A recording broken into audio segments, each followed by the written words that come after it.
Des nattes, des ignames et du tissu. Des présents chargés de symbolique pour accompagner l'incontournable geste coutumier de bonjour, mais aussi une invitation. Une invitation pour le 24 septembre. Les invités, les voici. Des représentants d'associations, de collectifs ou de fédérations citoyennes du pays. À J-9 de la déclaration de la souveraineté des chefferies d'Angouré-Chaba à Maré, le collectif Inat Nekanaki a lancé des invitations aux autres communautés. Voilà le geste de la part de toutes les chefferies de toute la Kanaki, Nouvelle-Calédonie. Il est présent ici pour nous inviter. Tout ça aussi, on va remettre aussi à l'Esprit divin. Parce que c'est lui aussi qui nous a permis d'être ici aujourd'hui. Et c'est lui aussi qui va nous permettre aussi à voir aussi demain.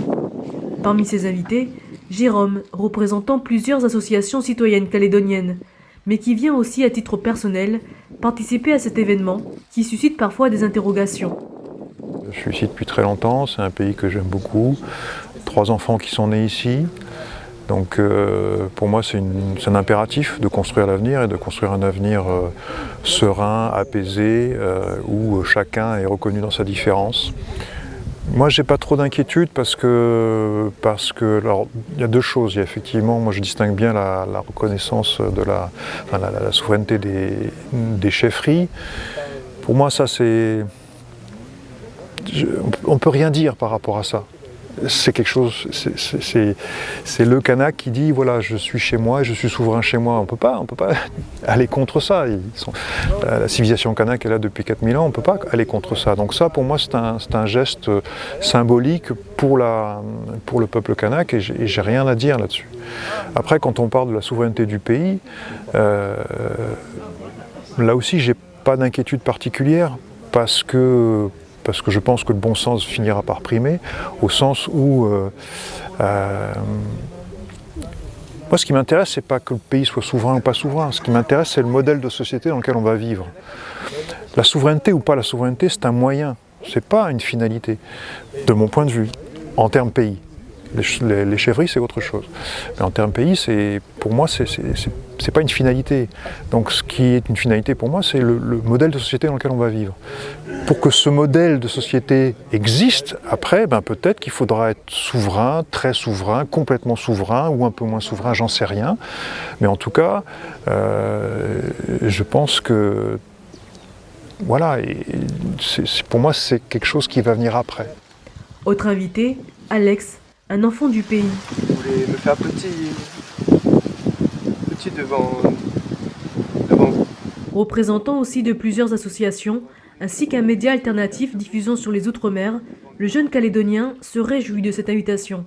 C'est vraiment un honneur de pouvoir y aller, voir, sentir aussi la vibration et la force du moment, parce que c'est dans le monde Kanak, c'est quand même un geste fort qui va être fait.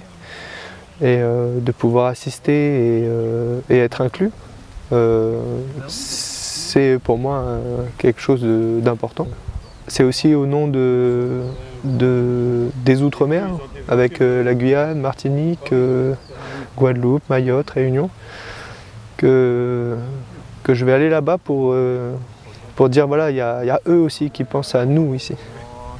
Et les Outre-mer sont très attentifs à ce qui se passe ici, parce que on est sur une évolution, statutaire, propre à notre territoire, qui aussi donne envie, quoi. Alex, merci beaucoup de ce geste et merci beaucoup aussi pour les paroles qui accompagnent ce geste. Issu des quartiers populaires, le jeune homme remettra aussi quelques invitations à des habitants. Alex est connu sur la toile pour avoir traversé le pays et partagé son aventure sur son blog Mon drapeau a des jambes. Un voyage où il a pu approfondir ses connaissances et son attachement pour la culture kanak. J'ai pu apprendre en tant que Caldoche, descendant de bagnards et de personnes métropolitaines, de pouvoir apprendre et faire mon chemin kanak ici en Kanaki. Et ce qui m'a amené à vouloir mettre en place un geste également le 24 septembre à Marais, un geste de reconnaissance, un geste pour dire bonjour, merci pour cet accueil depuis le début de la colonisation. Et puis aussi, bon, personnellement, j'ai envie de dire pardon aussi, quoi.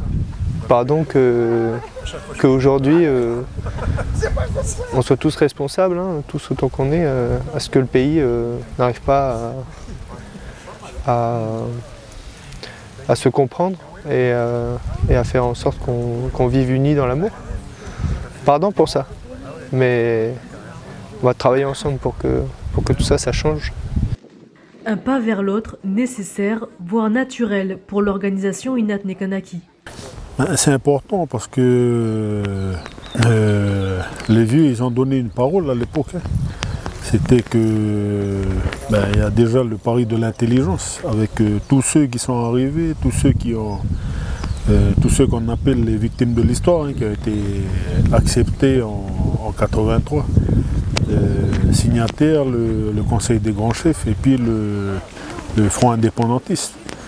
Mais aussi parce que dans cette continuité, en tout cas, de l'engagement des coutumiers, tout ça, toutes ces familles, toutes ces communautés ont vécu, ont fait famille aussi avec nous. Donc c'était important aussi de les solliciter puis de les inviter pour cet événement qui nous concerne tous. Parmi les invités, aussi les autres pays du Pacifique, comme le Vanuatu ou encore Wallis et Futuna. Ce matin, une délégation d'Inat Nekanaki a rencontré plusieurs coutumiers et représentants de la communauté wallisienne et futunienne. L'occasion d'officialiser coutumièrement les invitations et de partager les histoires communes. Les bons et les mauvais moments de l'histoire du peuple kanak et du peuple wallisien et futunien, ici au Kanaki, a toujours été parsemé d'embûches, mais aussi de bonheur. Parce qu'à tout moment dans l'histoire, vous avez su ramener la paix, vous avez su donner les bonnes paroles avec nos vieux pour que l'on puisse garder cet équilibre et continuer à avancer ensemble dans l'esprit de cette relation millénaire que nos vieux ont tracée depuis la nuit des temps. Mais aussi de s'accorder sur le déroulement du 24 septembre, car au programme aura lieu une cérémonie de kava, un geste symbolique fort en Océanie et une agréable surprise pour la communauté. Et c'est bien d'avoir pensé pour la cérémonie du kava, parce que c'est le kava, la plupart des îles ils sont liés par le kava. Et ici, il n'y a pas encore cette cérémonie.